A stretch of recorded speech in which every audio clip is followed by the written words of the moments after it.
Hello everyone. Today what we're doing is we're doing a radiator flush on a 2006 1300 FJR Yamaha.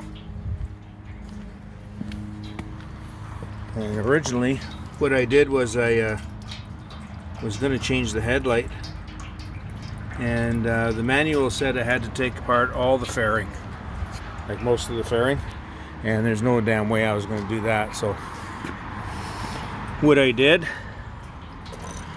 was I got inside there with my fingers and changed the bulb. Now, since I had all this apart and the radiator cap was exposed, it was easy enough just to turn it. And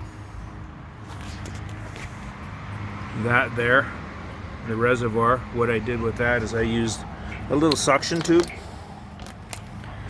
Just got it at your auto parts store, just to suck everything out. A little pump.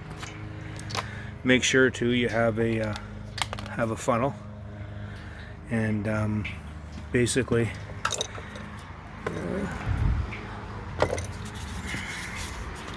this whole plate just came out. Just be careful with it. Your little fasteners that you have there, all you do is you get a little screwdriver, and they're just little plastic grommets. I mean, you can get them at auto parts store or whatever. And that little nib there, what you do is for that little nib,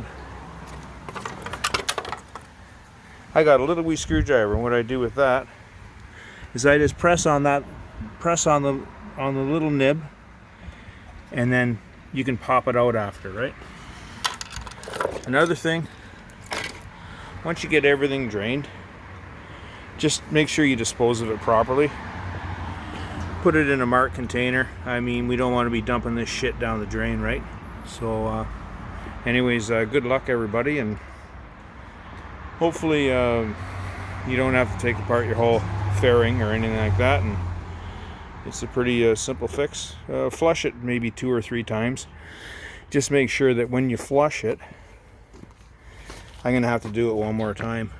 Make sure that when it's flushed, that it's basically clear water coming out of there every time you run it up to operating temperature. And let it cool down for sure, because you don't want any burns. It'll burn you real bad. So just be careful out there, dispose of everything properly, and twist the throttle. Have a good day. Bye.